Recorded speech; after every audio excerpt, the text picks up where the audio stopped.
Привет, ребята! В этом ролике я хочу актуализировать свой PvP-билд на охотника на демонов.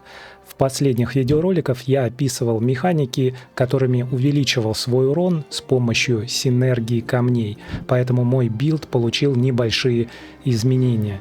Также на Пекло 7 у нас появились новые легендарные свойства, о которых я рассказывал вот в этом вот видео. И вместе с определенными сущностями эти легендарные умения очень круто работают в моем новом PvP-билде. Но я бы не сказал, что он новый, он просто получил небольшое обновление. И в этом ролике мы с вами коротко пройдемся по умениям, сущностям на экипировке, ветке совершенствования и какое легендарное умение я использую. Затронем мой сетовый комплект, комнату отряда, свойства проклятия, аффиксы перековки, какой фамильяр, ну и также разберем мои легендарные камни. И, ребят, досмотрите этот ролик до конца, потому что в конце я пробегу одну катку, которая привела меня к золоту 3. И, ребят, к этому видео я оставлю тайм-коды, чтобы вы быстро могли перейти к интересующему разделу. Поэтому устраивайтесь поудобней и приятного просмотра. И первое, ребят, что мы с вами разберем, это мои умения. И здесь у нас возмездие, залп, обстрел и отрыв. В принципе, ничего не изменилось, включая основную атаку, это взрывная стрела. Что же касается, ребят, сущностей на экипировке, для этого мы подойдем к замине и разберемся с сущностями. В принципе, мой PvP-билд по своему способу атаки копирует мой PvE-билд, но в нем есть важные изменения, которые помогают избежать контроля. И на шлем, на плечи и на штаны я назначаю сущности на отрыв. На шлеме это благоразумный выбор, когда время восстановления отрыва сокращается на 1,5 секунды каждый раз, когда ты получаешь урон. На плечах у нас рискованный побег. Отрыв теперь позволяет вам совершить рывок в указанном направлении, нанося урон противникам на вашем пути. Здесь интересный момент, я чуть-чуть позже его расскажу, когда мы будем касаться ветки совершенствования, потому что именно эта сущность очень классно работает с легендарным умением, который работает и активируется, когда мы совершаем рывок. Ну и на штанах у нас очень классная сущность для охотников на демонов, которая позволяет избежать любого контроля. Это трико акробата, новая сущность Пекло 7. Отрыв можно применять во время действий эффектов контроля или отбрасывания. Теперь он дает к ним невосприимчивость на полсекунды. И полсекунды реально достаточно для того, чтобы избежать любого контроля. Дальше, ребят, я копирую свой PvE-билд по способу атаки. И на стойке оружия у меня сеятель боли. Теперь обстрел при применении поражает вашими основными атаками ближайших противников. Это значит, что каждый раз, когда я активирую обстрел, у меня используется основная атака. Также мы продлеваем это действие с помощью неугасающей ярости на этой стойке оружия, и обстрел у нас действует на 39% дольше. Что же касается залпа, то мы его тоже переводим на основную атаку с помощью пронзающего клыка. Теперь залп усиливает ваши основные атаки, ненадолго позволяем вызывать срабатывание залпа. Ну и чтобы наш обстрел, наше поддерживаемое умение работало максимально долго, то на корпус мы, конечно же, ставим греховное рвение. Наши основные атаки восполняют 1,5% энергии обстрела. Ведь все у нас идет через основную атаку, поэтому мы дамажим именно основной атаки и в это же время восстанавливаем наше поддерживаемое умение обстрел. Ну и, ребят, у нас осталась вот эта вот стоечка оружия, которую я не стал менять относительно своего PvE-билда и оставил здесь покоритель преисподней. Здесь взрывная стрела теперь поджигает противников и постоянно накидывает периодичку. А это, ребят, классно работает с камнями типа хватки боли, который увеличивает урон по игрокам, на которых действуют эффекты периодического урона. Вот такие, ребят, у меня сущности. Давайте теперь перейдем к ветке совершенствования. И что, ребят, касается ветки совершенствования, то, конечно же, для PvP я использую Гладиатор. Конечно же, я использую спасение от гибели, который дает нам одну дополнительную жизнь. Я использую неуправляемость. Когда нас поражает эффект потери контроля, мы получаем невосприимчивость. Ну и дальше я увеличиваю свои характеристики по мере убийств. Это закаленный ветеран. В бою с игроками вы наносите на 4% больше урона и получаете на 4% меньше урона. Это подавление. За каждого побежденного игрока вероятность критического удара у нас повышается. И стремительные удары. За каждого побежденного игрока наша скорость атаки также повышается, ну и соответственно повышается урон. И этот эффект суммируется до 5 раз.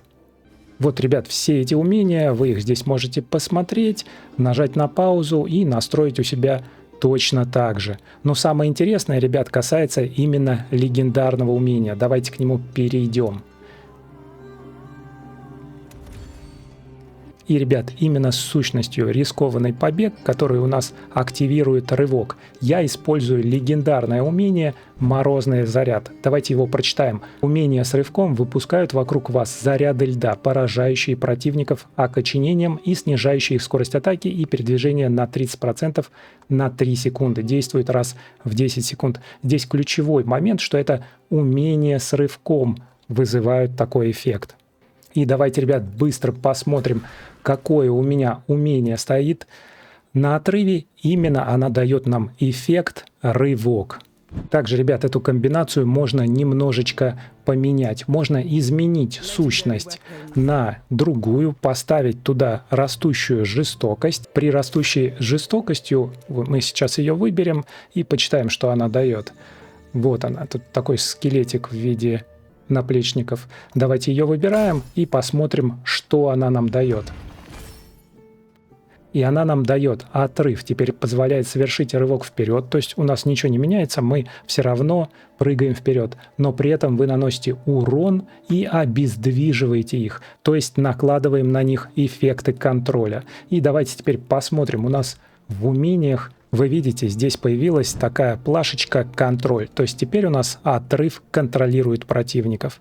И если мы используем такую сущность, то, конечно же, нужно изменить немножечко легендарное умение и использовать вот это проклятие слабости. Почему? Потому что оно активируется, когда у нас действует эффект контроля.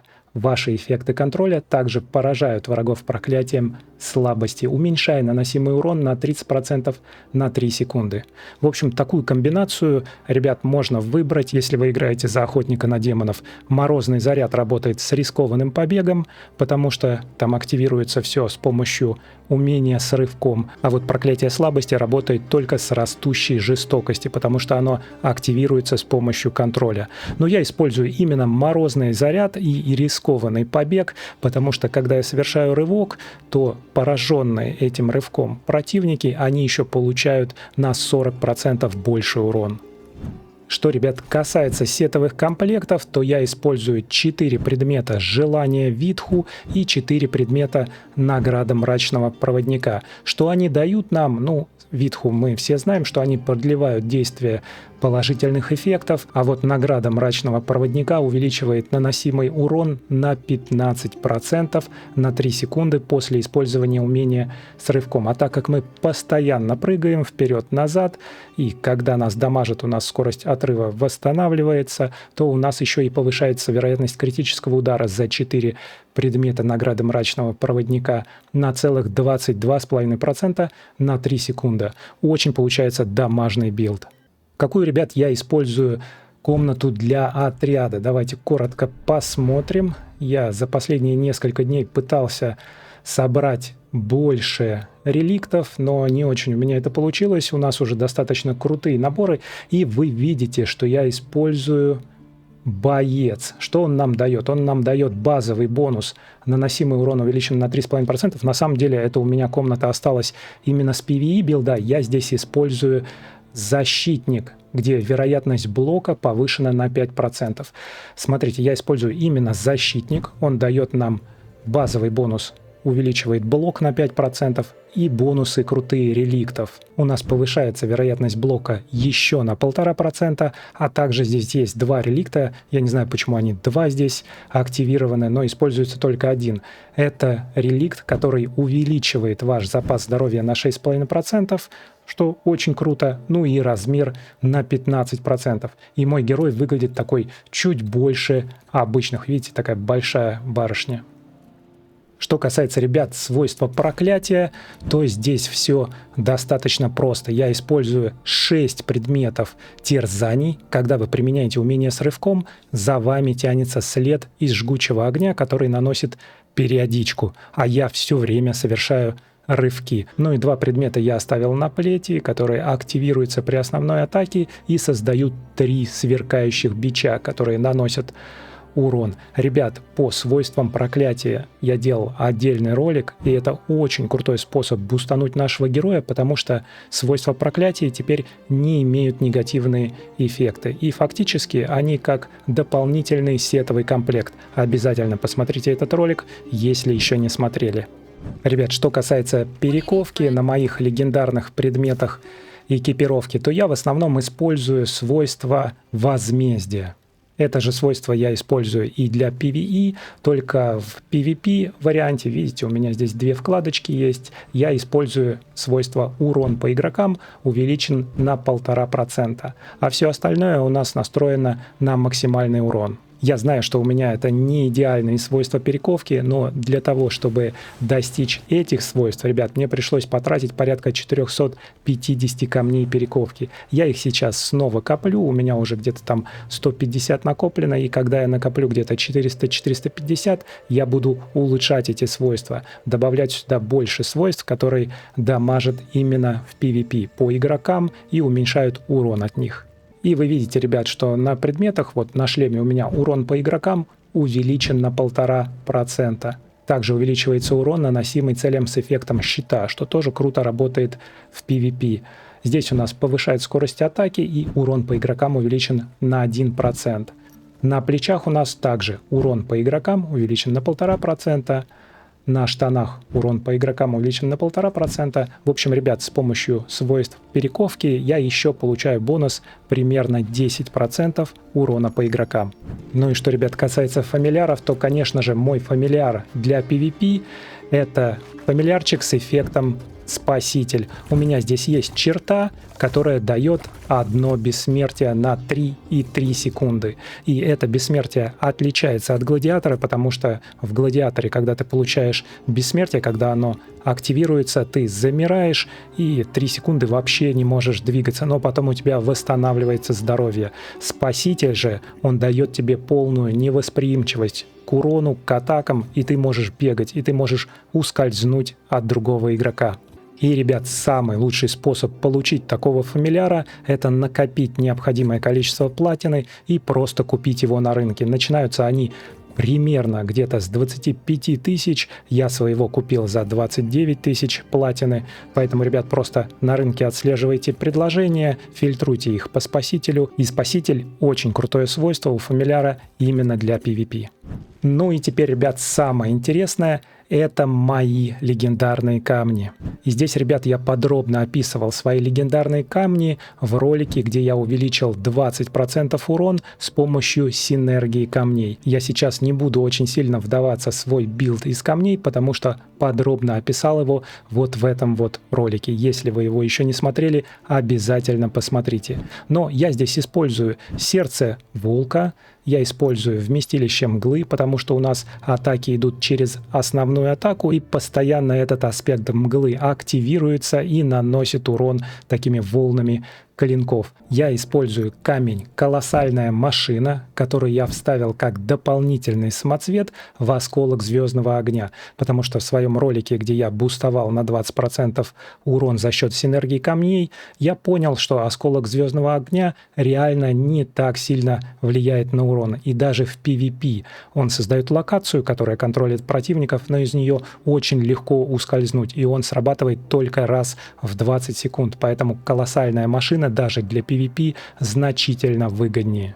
Ну, конечно же, я использую окровавленный нефрит, камень всех времен и народов. Это бурлящий исход и плач матери. Они у нас отвечают за вероятность критического удара и серьезно бустуют его. А также, кстати, критический удар мы бустуем за счет сетовых комплектов. Я использую сетовый комплект «Награда мрачного проводника», который после умения с рывком повышает вероятность критического удара на 22,5%. Ну, ребят, и последние два камня — это у нас хватка боли, который повышает урон по тем противникам, на которые действует периодичка, а мы постоянно их поджигаем взрывной стрелой.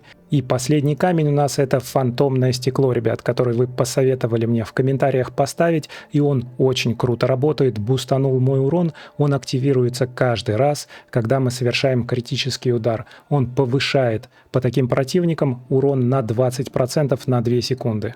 Вот такой у меня набор камней, ребят. Что вы об этом думаете? Не думаю, что я его очень быстро буду обновлять, потому что процесс накопления глифов и прокачки камней — это очень долгий процесс, но что я сделаю в самое ближайшее время, это, скорее всего, полностью заменю осколок звездного огня на колоссальную машину. У меня уже есть 2 копии, одна вставлена сейчас как дополнительный самоцвет, одна хранится в инвентаре. Я получу 3-ю, выкачаю 225 силы самоцветов из осколка звездного огня и прокачаю колоссальную машину до 4-го уровня. И там у меня будет уже больший буст по урону.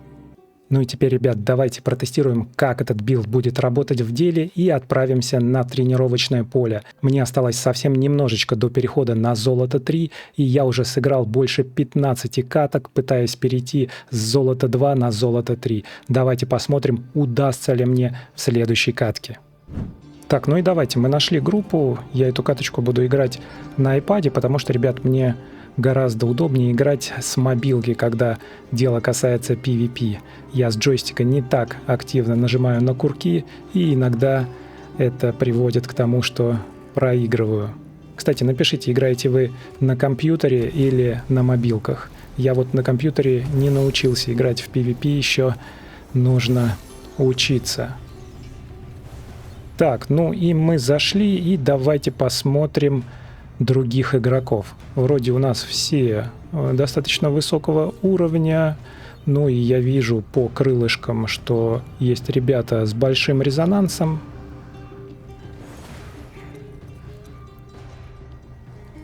Давайте посмотрим, какой у этого товарища резонанс и характеристики. 4700 там было, здесь у нас 4800, охотница на демонов с резонансом 2600. Но, в принципе, набор игроков в команде неплохой. Ребята, у нас осталась 1 секунда, и побежали. Я очень люблю именно в роли нападающих играть. Сразу же перепрыгиваю его и дамажу этого, потом перехожу на этого идола. И тут у нас Барбериан, видите, на нас сразу же нападает. Мне нужно через него перепрыгнуть, чтобы уменьшить его скорость. Но давайте, удастся мне его добить. Блин, они просто неубиваемые. Сколько у них бессмертий. И да, мы его сделали, отлично. Чуть-чуть подлечимся и побежим дальше помогать нашим ребятам. Давайте попробуем вот здесь помочь. Тоже у кого-то сработал то ли спаситель, то ли еще что-то, но мы его добили. И вы видите, уже ребята по команде активировали правый столб, так что бежим им помогать. Давайте на правую сторону. О, мы тут заваншотили кого-то, и давайте здесь дамажим. Вы видите, что очень хорошо работает с колоссальной машиной наш урон. Он активируется практически каждый раз, когда я делаю... Блин, охотница на демонов. Блин, конечно, против охотников на демонов нужно очень осторожным быть. Они разряжают в тебя столько урона. Нужно просто, вовремя убежать. И заметили, что я легко ускользаю от любого контроля. Друиды меня пытаются контролить. Опять охотница. Блин, ты со своими самонаводящимися ракетами. Так, давай. Ну, я смотрю, у нас левый идол уже чуть-чуть дальше прошел. Смотрите, у меня уже 6 убийств. Короче, от охотников нужно реально прятаться, потому что они впрыгивают, как и я, в общем-то, разряжают в тебя такое количество урона. И в этот момент нужно просто не оказаться под горячей рукой.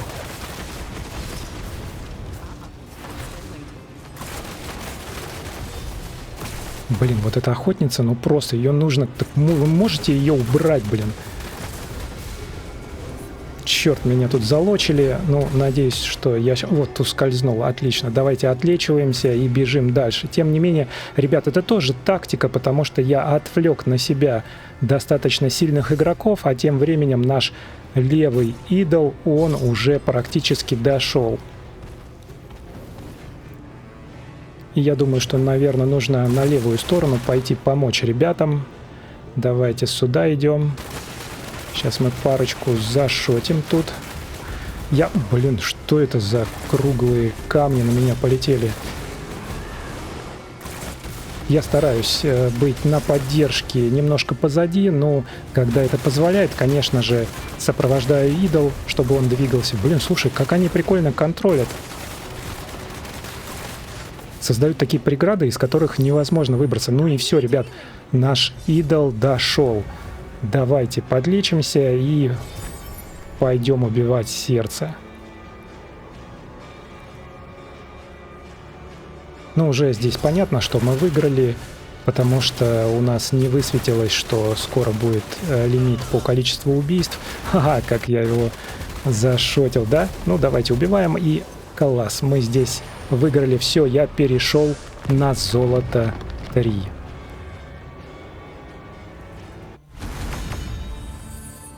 И это победа. Ну, в общем, реально классный билд. Реально классный билд, особенно после смены камней. Давайте посмотрим, ребят, какие у них характеристики. Вот у танчика. Так, как это сделать? Давай посмотрим. Слушай, ну он хороший, прокачанный. Блин, у него и статы нормальные, и рез 350. Ну, короче, довольно сильный игрок примерно моего уровня. Здесь матчинг вполне нормальный. Вот эту охотницу посмотрим. У нее не все пробуждены предметы, я вижу, но хорошие тоже характеристики, ребят. В общем, я на золото 3, ребят, что очень круто. В общем, ребят, что вы думаете об этом PvP-билде, моем выборе камней, ветки совершенствования и все остальное? Если вы играете за охотника на демонов, я очень рекомендую подобный билд, потому что он реально работает. Напишите, пожалуйста, в комментариях, играете ли вы в PvP и на каком ранге сейчас находитесь. Ну а если вам понравился этот ролик, то, пожалуйста, поставьте лайк и не забудьте подписаться. А мы с вами увидимся в следующем ролике.